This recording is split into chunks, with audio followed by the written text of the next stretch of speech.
வணக்கம். தாவேகாவின் ஐடி விங்கை கவனிக்க உள்ள அர்ஜுன் ஆதவ்.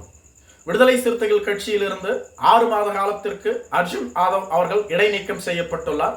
இவர் விடுதலை சிறுத்தைகள் கட்சியினுடைய துணை பொதுச் செயலாளர்களில் ஒருவராக வலம் வந்து கொண்டிருந்தார். விடுதலை சிறுத்தைகள் கட்சிக்கு ஆதரவாகவும் திமுகவுக்கு எதிராகவும் தொடர்ந்து குரல் எழுப்பி வந்தார்.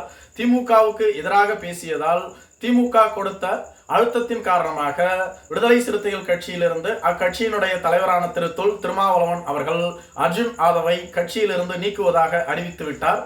மேலும் இதற்காக அவர் ஒரு விளக்கத்தையும் அளித்திருந்தார். அர்ஜுன் ஆதவ் பேசியதில் மிகப்பெரிய தவறு எதுவும் இல்லை. கட்சியினுடைய நலன் கருதியும் கட்சி வளர வேண்டும் என்பதற்காகத்தான் அவர் இவ்வாறு பேசியுள்ளார் என்பது எங்களுக்கு நன்கு புரிகிறது. அதே சமயத்தில் கூட்டணி என்று வரும்பொழுது கூட்டணி கட்சிகளை சார்ந்தும் நாம் நடந்து கொள்ள வேண்டும். ஒரு கூட்டணிக்குள் இருந்து கொண்டு அந்த கூட்டணி கட்சியினுடைய தலைமையை விமர்சனம் செய்வது கூட்டணி தர்மத்திற்கு எதிரானது. அதை தொடர்ந்து அர்ஜுன் ஆதவ் அவர்கள் செய்து வந்தார். இது பற்றி அவரிடம் ஏற்கனவே அறிவுறுத்தப்பட்டிருந்தது. இருப்பினும் அதை பற்றி அவர் கவலைப்படாமல் தொடர்ந்து இவ்வாறு பேசி வருவது வருத்தம் அளிப்பதாக உள்ளது. எனவே இன்றிலிருந்து அர்ஜுன் ஆதவ் அவர்கள் கட்சியினுடைய துணை பொதுச் செயலாளர் பதவியிலிருந்து 6 மாத காலத்திற்கு விடுவிக்கப்படுகிறார்.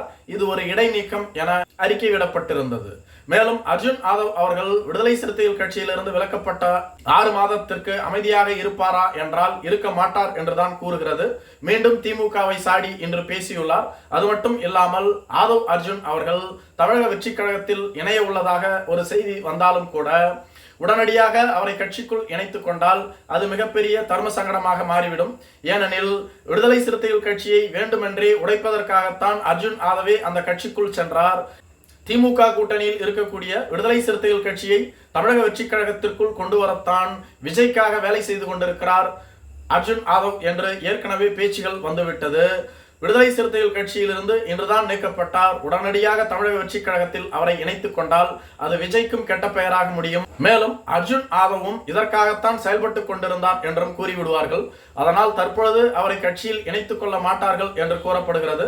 அதே சமயத்தில் தமிழக வெற்றி கழகத்தினுடைய ஐடி விங்கை அர்ஜுன் ஆதவ் அவர்கள் கவனித்துக் கொள்ள உள்ளதாக கூறப்படுகிறது. தனது சொந்த நிறுவனமான வாய்ஸ் ஆஃப் காமன் நிறுவனத்தின் மூலம் தமிழக வெற்றி கழகத்தில் உறுப்பினர்களை சேர்ப்பது, சமூக வலைதளங்களில் தமிழக வெற்றி கழகத்தை பரப்புவது, மேலும் அதன் மூலமாக பிரச்சாரத்தை மேற்கொள்வது, தமிழக வெற்றி கழகத்தினுடைய வளர்ச்சிக்காக பாடுபடுவது போன்றவற்றை அர்ஜுன் ஆதவ் அவர்கள் கவனித்துக் கொள்வார் என்று கூறப்படுகிறது. மேலும் தமிழக வெற்றி கழகத்தில் ஒரு சில பதவிகளை தவிர மற்ற பதவிகள் இதுவரையிலும் பூர்த்தி செய்யப்படாமல் உள்ளது. குறிப்பாக தலைவர் விஜய் அவர்கள் பொதுச் செயலாளர் புசி ஆனந்த், பொருளாளர் வெங்கட்ராமன், தலைமை நிலைய செயலாளர் ராஜசேகர், கொள்கை பரப்பு துணை செயலாளர் தாகிரா போன்றவர்களுடைய பதவிகள் மட்டும்தான் அதிகாரப்பூர்வமாக அறிவிக்கப்பட்டுள்ளது. மற்றபடி உள்ள பதவிகள் அனைத்தும் மாவட்ட செயலாளர்கள், பொருளாளர்கள், தலைவர்கள் பதவிகள் மட்டுமே உள்ளது.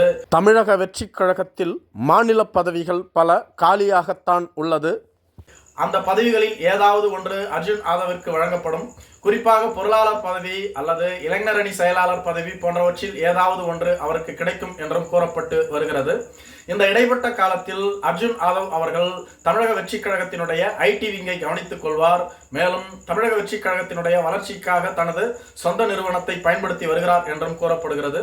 குறிப்பாக தலித் அரசியலை முன்னெடுத்து அவர் பிரச்சாரங்களை மேற்கொள்ள உள்ளதாகவும், இதன் மூலம் தமிழகத்தில் அதிக வாக்கு வங்கியை கொண்டுள்ள தலித் மக்களினுடைய வாக்குகளை கவர்வது, அடுத்ததாக திருமாவளவனுக்கு அடுத்து தலித் கட்சிகளை நடத்தி வரக்கூடிய புரட்சி பாரதம், இந்திய குடியரசுக் கட்சி போன்ற கட்சிகளினுடைய தலைவரை கூட்டணிக்குள் அழைத்து வருவது, இதே போன்று திருமாவளவனுக்கு எதிராக சமீப காலமாக செயல்பட்டு வரக்கூடிய ரஞ்சித் போன்றவர்களை கூட்டணிக்குள் கொண்டு வருவது. இதனால் திருமாவளவனுக்கு மிகப்பெரிய எதிர்ப்பாகவும் இது மாறும் என்று கூறப்பட்டாலும் விஜய் அவர்களினுடைய கட்சிக்காக தலித் வாக்குகளை கவர்வதற்காக இவ்வாறு செய்வார்கள் என்று கூறப்படுகிறது. அதே சமயத்தில் தமிழகத்தில் திமுகவிற்கு எதிராக தமிழக வெற்றி கழகத்தை வளர்ப்பது, அதிமுகவிற்கு மாற்றாக தமிழக வெற்றி கழகம்தான் என்பதை பறைசாற்றுவது போன்றதுதான் இவர்களது முன்னணி திட்டமாக உள்ளதாகவும் கூறப்படுகிறது. நன்றி.